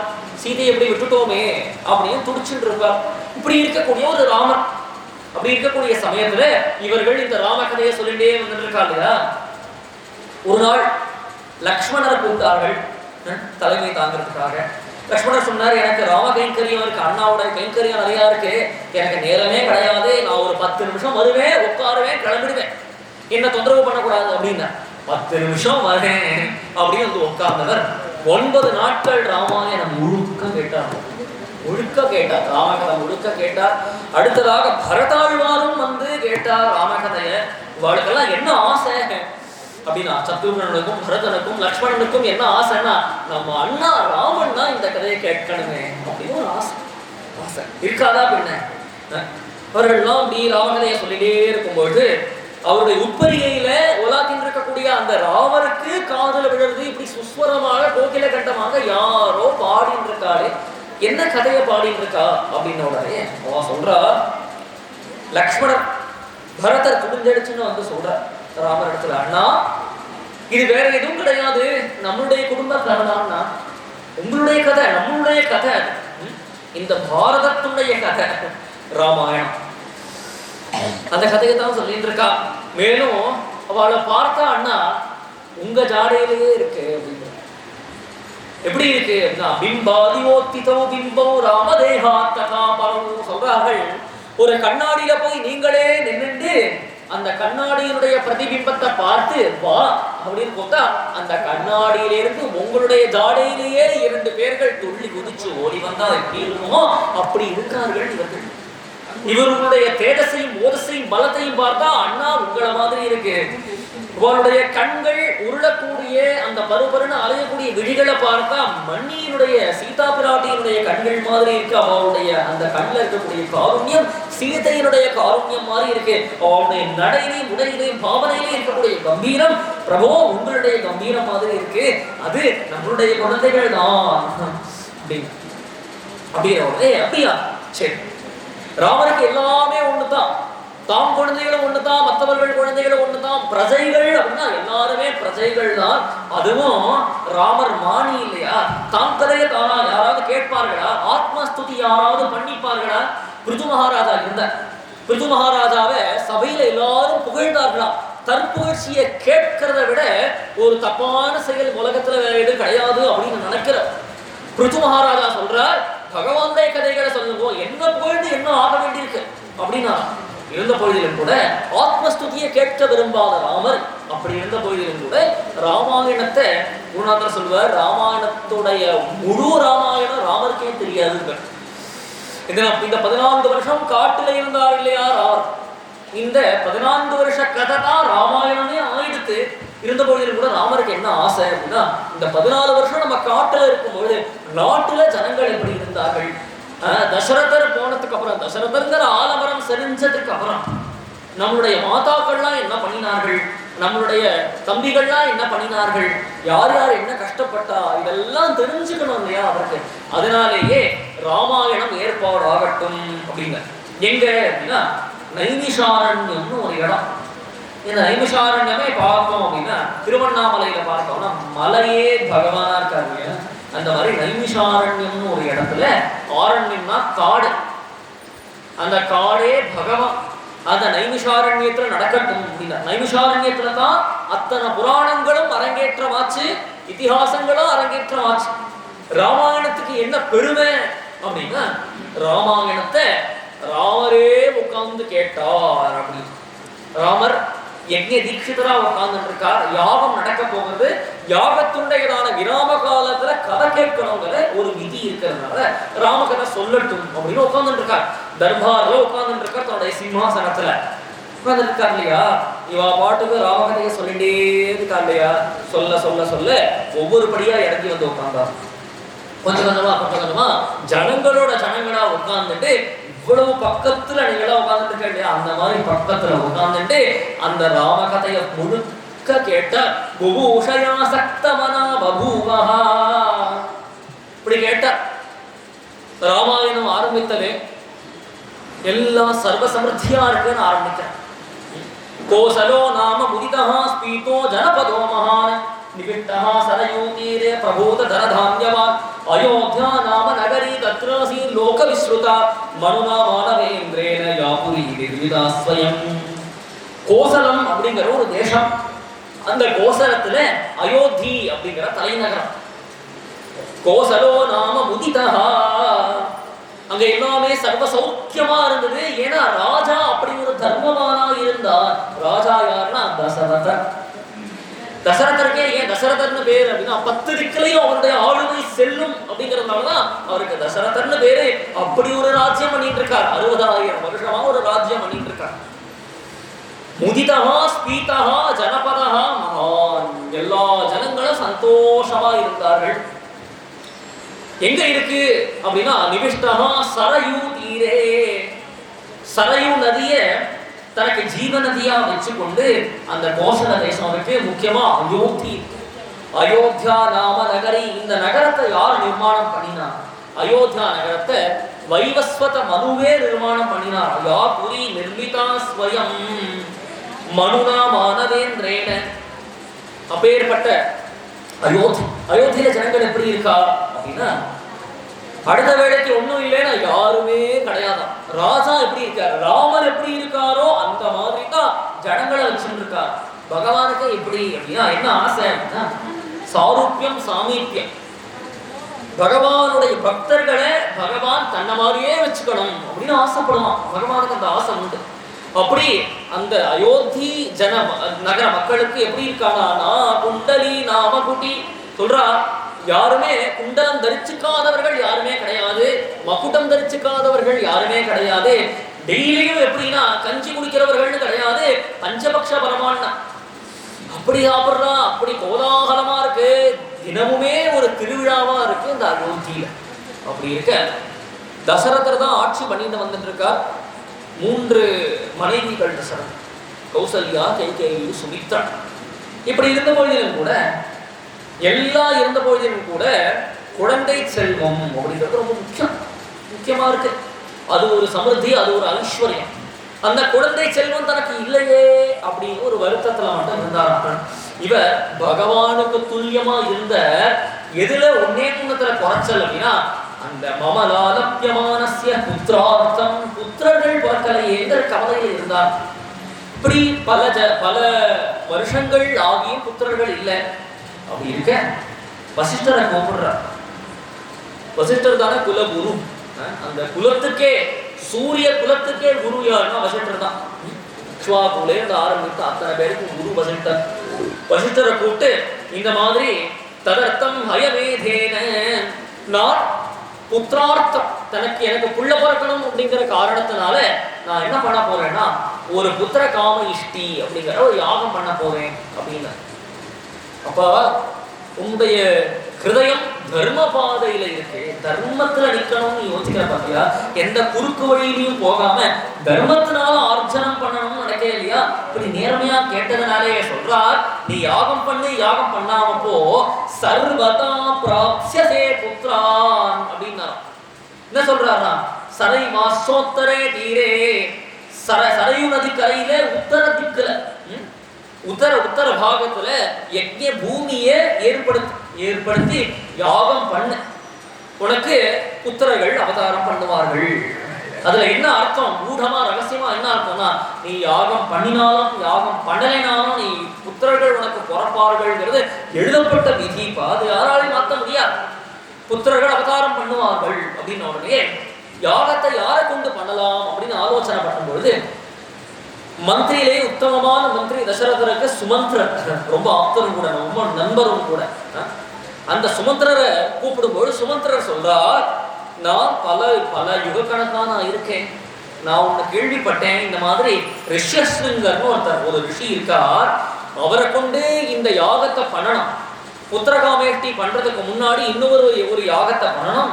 ரெண்டும் பண்ணினா கண்டிப்பாக புத்திரர்கள் பிறப்பார்கள்னு எனக்கு ஏற்கனவே சனத்குமார மகர்ஷி எனக்கு சொல்லியிருக்கா. இந்த மாதிரி தசரதன் ஒருத்தர் வருவார், அந்த தசரதருக்கு இந்த மாதிரியான கட்டத்துல இந்த விஷயத்தை நீ சொல்லு அப்படின்னு. ரிஷஸ்ருங்கர் யாரு, அவருடைய கதையை சொல்லுங்க அப்படின்னா, அந்த ரிஷஸ்ருங்கரை விபாண்டகர் அப்படிங்கிற முனிவருடைய புத்திரர் தான் ரிஷஸ்ருங்கர். அந்த விபாண்டகர் என்ன பண்றார் அப்படின்னா லோக வாசனையே தெரியாம தன்னுடைய புத்திரரை வளர்த்துன்னு வந்துட்டு இருக்கா. ஒரு காட்டுல தபஸ்வியாக புத்திரனை தேஜஸ்வியாக வளர்த்துன்னு வந்துட்டு இருக்கா. ஒரு சமயம் அங்க தேசம் அப்படின்னு ஒரு தேசம். அந்த அங்க தேசத்து ராஜா பார்க்கிற ரோமபாதன்னு பேர் அவருக்கு.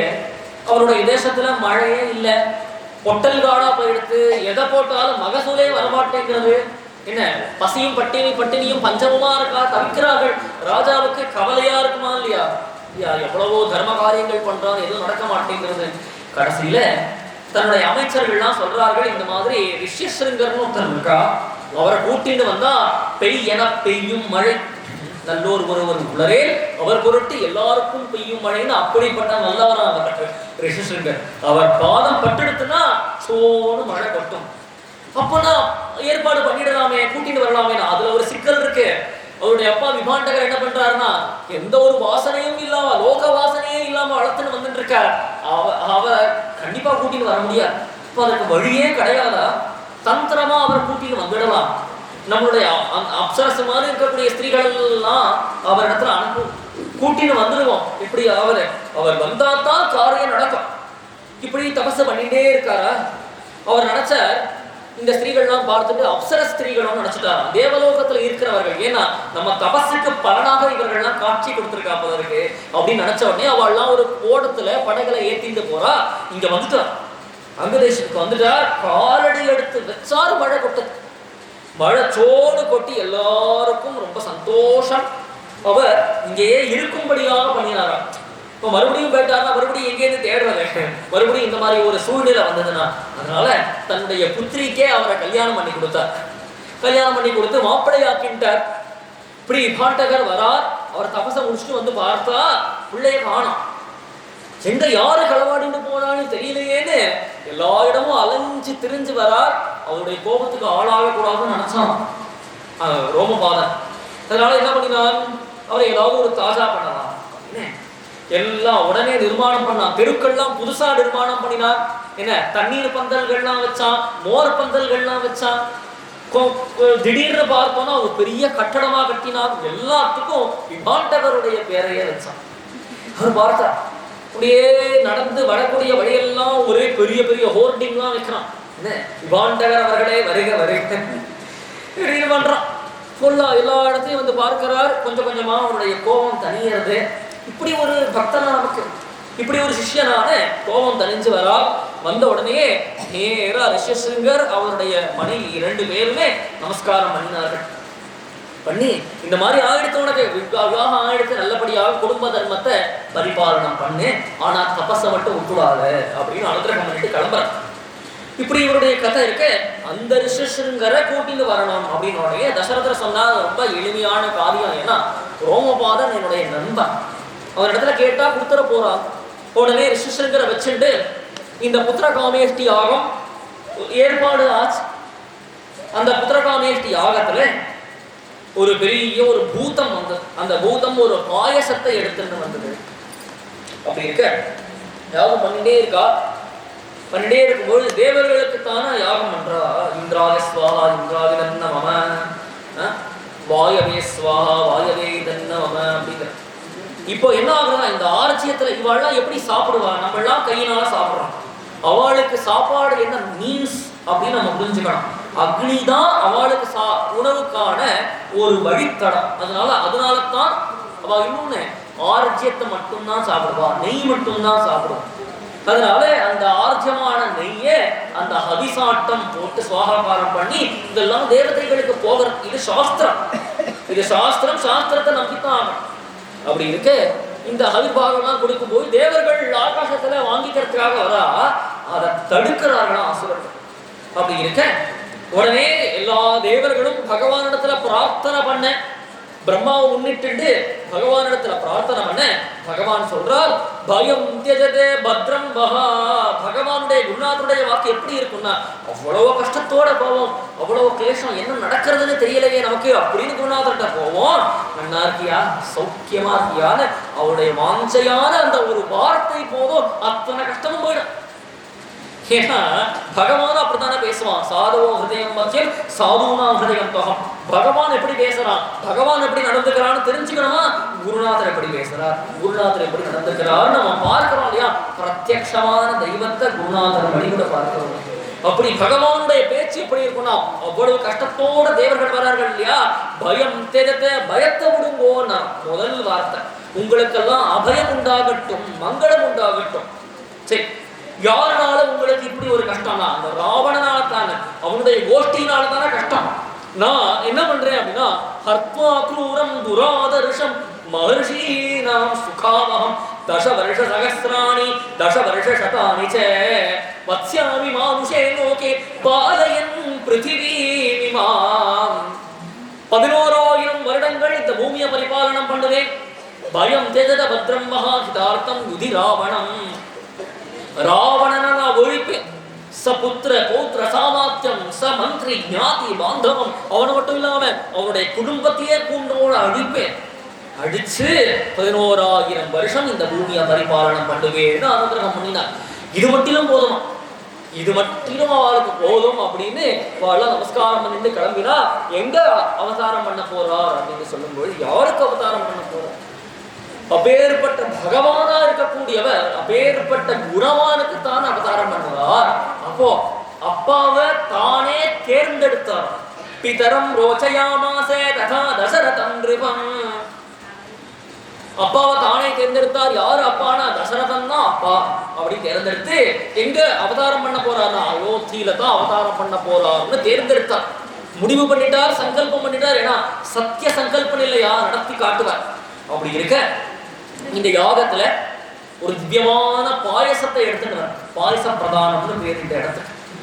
திவ்யமான பாயசத்தை தங்க கலசத்துல வெள்ளி மூடி போட்டு அந்த கலசத்துல பாயசத்தை எடுத்துட்டு ஒரு பூதம் ஒன்று வெளியில வந்த உடனே இந்த பாயசத்தை ரிஷிசங்கர் சொல்றார், இந்த பாயசத்தை பகிர்ந்து கொடுப்போம் அப்படின்ன உடனே கௌசல்யை இல்லையா, மூத்தவனை கௌசல்யைக்கு ஒரு பாகத்தை கொடுக்கிறார், கைகேயிக்கு ஒரு பாகத்தை கொடுக்கிறார், சுமித்ரைக்கு ஒரு பாகத்தை கொடுக்கிறார், இன்னும் 1/4 பாகம் மிச்சம்.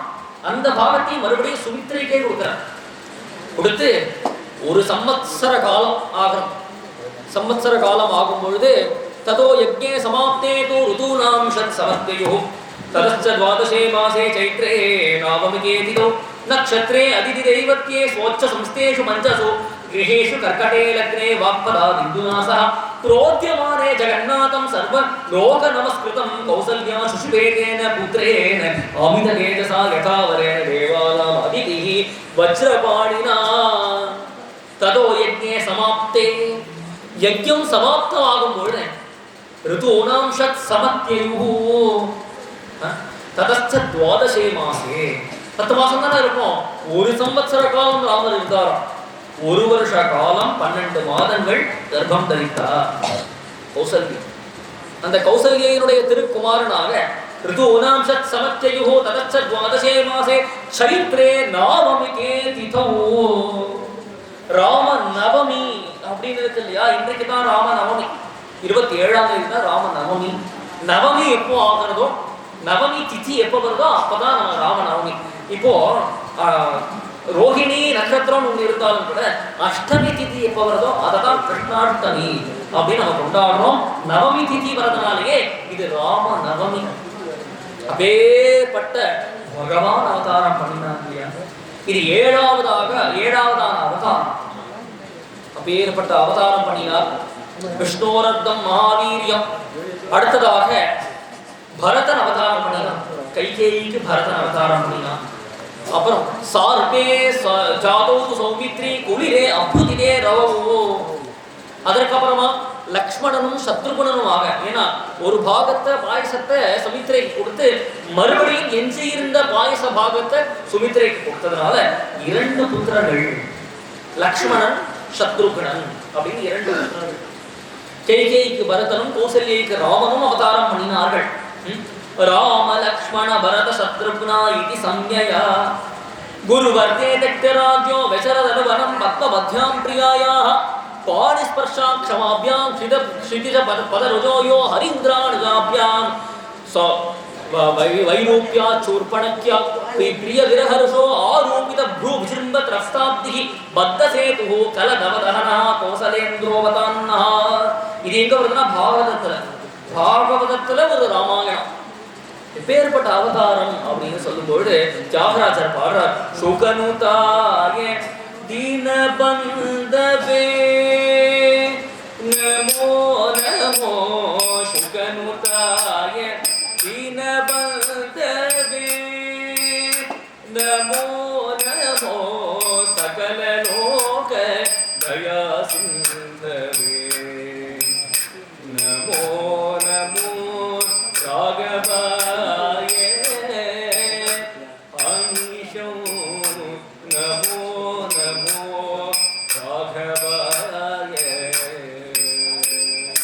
தியாகராஜர் இவ்வளவு கீர்த்தனைகள் பாடுறாரு இல்லையா, எவ்வளவோ ராகத்துல அவ்வளவு கீர்த்தனைகள் பாடுறாரு இல்லையா, அவருடைய முதல் கீர்த்தனை இதுதான். சுகனுதாய தீனபந்தவே. சுகாச்சாரியாள் பரம கிருஷ்ண பக்தர். அவர் சொல்றார், ராமாவதாரத்தை காட்டிலும் உயர்ந்ததாகவும் ராமாவதாரத்திற்கு சமமாகவும் ஏனைய எந்த ஒரு அவதாரத்தையும் நான் கண்டிலே அப்படிங்கிறார். நான் பார்த்ததே கிடையாது. நிரஸ்த சாமிய அதிசயேன அப்படிங்கிறார். ஒப்பார் மிக்கார் இல்லாதவர் ராமர். யாருன்னா கிருஷ்ண பக்தரான சுக்கர் சொல்றார், ராமாவதாரம் சிரேஷ்டமான அவதாரம். அப்படி ராமர் அவதாரம் பண்ணினார். அப்படி பேரோட நம்ம சொல்லிட்டோம் இல்லையா, வசிஷ்டர் தான் பேர் நிற்கிறார். அது அழகா கம்பர் தன்னுடைய கம்பராமாயணத்துல சொல்றார், ராமன் என பெயர் ஈந்தனன் அன்றே அப்படின்னா. ஈகை அப்படின்னா இல்லாததை கொடுக்கிறது, அதுக்குதான் ஈகைன்னு பேர். ஈந்தனன். இப்போ தந்தனன்னா தருதல் அப்படிங்கிறதுக்கு அர்த்தம் வேற. தன்னிடத்துல இருக்கு அதனால தரார் அப்படின்னு அர்த்தம். இந்த ஈதல் அப்படிங்கிறதுக்கும் அர்த்தம் வேற. ஆனா இவர் நினைக்கிறாரா, இந்த பகவானும் 1008 நாமங்கள் உண்டு, கோடி நாமங்கள் உண்டு, எண்ணிலடங்காத நாமங்கள் உண்டு. நாம என்ன நாமத்தை வைக்கிறது, நாம அப்படி ஒரு பாக்கியத்தை பண்ணினோமா அப்படின்னு ராமன் என பெயர் ஈந்தனன் அன்றே. அடுத்ததாக அடுத்த குழந்தையை பார்த்த, இது ஆதிசேஷனுடைய அவதாரமாச்சே. ஒரு பாம்பு நல்ல ஒரு சங்கீதம் புண்ணாகவராளி நல்ல அவஸ்தை அப்படின்னா ஏதாவது ஒரு இடையில இருக்கக்கூடிய பாம்பெல்லாம் வந்துடுமா, அந்த மாதிரிலாம் ஐதீகம். ஏன்னா பாம்பு அப்படிங்கிறது சங்கீதத்துக்கு மயங்கும். ஆதிசேஷனுடைய அவதாரம் தானே இங்க லக்ஷ்மண ஆழ்வார். நின்றால் குடையாம், அமர்ந்தால் சிங்காசனாம், சென்றால் மரபடையாம், நீழ்கடலுள் பூம்பட்டாம், புல்குமனையாம், திருமாலுக்கு அரவு அப்படின்னு ஒரு ஆழ்வார். அப்படி ஒரு கைங்கரியம், அப்படி ஒரு கைங்கரியம். அவர் சொல்றார், அகம் சர்வம் கரிஷ்யாமின்னாராம். இந்த லக்ஷ்மணர் எப்படி இருக்கார் அப்படின்னா, பகிப்பிராண இவாபரஹா, ராமருக்கு உள்ளுக்குள்ள ஒரு பிராணன் ஓடிட்டு இருக்குன்னா அதுக்கு சமமாக வெளியில ஒரு பிராணனாக லக்ஷ்மணர் இருந்தார். ராமருக்கு அத்தனையும் செய்ய கடவன் அப்படின்னு ஒருத்தர் இருக்காரு. அப்படிப்பட்ட லக்ஷ்மணரை இலக்குவன் என பெயர் இசைத்தனன் அன்றே. முதல்ல ராமன் என பெயர் ஈந்தனன் அன்றே, இலக்குவன் என பெயர் இசைந்தனன் அன்றே அப்படின்னு. அடுத்ததாக குழந்தைய பார்த்தார். அதை பார்த்தோன்னே ஒரு பரபரப்பு வந்துட்டான். குருநாதர் அழகா சொல்லுவார், இந்த ராமாயணத்திலேயே ஒரு பெரிய ட்விஸ்ட் இவனால தான் நடக்க போகிறது, இவன் தான் பெரிய ஒரு கதாபாத்திரமா இருக்க போறான், என்ன நடக்க போறதுன்னு தெரியலையே அப்படின்னு ஒரு சம்பிரமத்திலையும் பரபரப்பத்திலையும் ஒரு பெயரை பண்ணினார். சொல்லுவோம் இல்லையா, என்னடா ஒரு ஒரு நம்ம ஒரு பரபரப்புல இருந்தோம் அப்படின்னா ஏதோ ஒன்று சொல்லிட்டு இருப்போம், நமக்கே தெரியாது என்ன பண்ணி பேசுற அப்படின்னு கேட்பார்கள் பெரியவர்கள். அந்த மாதிரி பரதன் என பெயர் பண்ணினன் அன்றே அப்படின்னா, இவன் பேர் பரதன் பரதன் பரதன் நினைச்சு பார்க்கிறாரா, இவனால என்ன நடக்க போகிறது அப்படின்னு நினைச்சு பார்க்கும்போதே பரதன் என பெயர் பண்ணினன் அன்றே. லீஸ்ட் ரெகக்னைஸ்டு ஒருத்தர் யாருன்னா ராமாயணத்துல சத்ருகுணன். அவரை பத்தி ரொம்ப ஒன்றும் சொன்னது கிடையாது. அங்கே இருந்து தூக்கிட்டு வரா சுமித்ர தூரத்திலேருந்தே சத்ருகுணன் பெயரை சாத்திடுங்க அப்படின்றாரா. சத்ருகுணன் என பெயர் சாற்றினன் அன்றே. இப்படி ராம லக்ஷ்மண பரத சத்ருகுணர்கள் அப்படின்னு 4 பேர்கள் அடுத்தடுத்து அவதாரம் பண்றார்கள். இப்போ ராமர் தான் பகவான் அப்படிங்கிறது கிடையாது, 4 பேருமே பகவானுடைய அம்சம் தான். அதுல முக்கியமா ராமர். அப்படி இருக்க 4 பேரையும் தொட்டில்ல போடுறா, 4 தனித்தனி தொட்டில்ல போடுறா. தொட்டில போடும் பொழுது தீர்னு அழகாம் 4 குழந்தைகளையும் எதுவா இருந்தாலும் என்ன காரியமா இருந்தாலும் ஆத்து வாத்தியார்கிட்ட தானே கேட்பார்கள் இல்லையா? அதான் வழக்கம். அந்த ஆத்து வாத்தியார் யாருன்னா வசிஷ்டர் தானே. இதையும் வசிஷ்டர்ட்டையும் கேட்டார்களாம், என்ன சுவாமி இப்படி அழகதே குழந்தைகள்லாம் என்ன பண்ணலாம் அப்படின்னா, ஒண்ணும் கிடையாது, ராமரோட தொட்டிலேயே லக்ஷ்மணரையும் சேர்த்து போடு, பரதனோட தொட்டில சத்ருகனை சேர்த்து போடு அப்படின்னு உடனே சேர்த்து போட்டோன்னா கப்பிச்சுக்கு படுத்துட்டு இருக்கான். ரெண்டையும் கட்டிட்டு படுத்துட்டு இருக்கான். ஏன்னா ராமரை பிரிஞ்சு லக்ஷ்மணன் இருந்ததே கிடையாது, பரதனை பிரிஞ்சு சத்ருகனன் இருந்ததே கிடையாது. பகவான் ராமர், பகவானுக்கு கைங்கரியம் பண்ணக்கூடியவர் லக்ஷ்மணர், அந்த பக்தனுக்கு கைங்கரியம் பண்ணக்கூடியவர் பரதன். ஒரு ஆழ்வார், ஒரு பெரியவர் சொல்றார், பிருத்திய பரிசாரக பிருத்தியஸ்ய பிருத்திய இதிமாம் ஸ்மர லோகநாதா. பகவானே என்னை எப்படி நினைச்சுக்கோ அப்படின்னா, அடியவருக்கு கடை கோடி அடியவர் ஒருத்தர் இருப்பார் இல்லையா, அவருக்கும் அடியவராக அடியேனை நினைத்துக்கொள் அப்படின்னா. அந்த மாதிரி ஒருத்தர் பகவானுக்கு கைங்கரியம் பண்ணி உயர்ந்த பலத்தை அடைந்தார், ஒருத்தர் பக்தருக்கு கைங்கரியம் பண்ணி உயர்ந்த பலத்தை அடைந்தார். இதுதான் இவருடைய தத்துவம். இப்படி 4 பேருமே அவதாரம் பண்ணி லோகோத்தாரமாக அவதாரம் பண்ணி பல லீலைகளை பண்ண போனார்கள். இனி முதற்கொண்டு ராமாயணம்னு சொல்லக்கூடிய அர்ணவம், அர்ணவம்னா கடல், ராமாயணம்னு சொல்லக்கூடியதான அந்த பிரேமையான அந்த கடல்ல அத்தனை பேரும் முழுக போறோம், மூழ்கி முத்தெடுக்க போறோம் குருநாத்துடைய கிருபையினாலையும் பகவானுடைய சத்திய சங்கல்பத்தினாலையும் அப்படின்னு சொல்லிட்டு ராம ஜனனமாச்சு. இந்த சத்சங்கத்தை இன்னையோட காயேன வாசா மனசேந்திரியேர்வா புத்தியாத்மனா வா பிரகதிஸ்பாவாத் கரோமி யத்யத் சகலம் பரஸ்மை நாராயணாயேதி சமர்ப்பயாமி. ஜானகீகாந்த ஸ்மரணம் சத்குருணா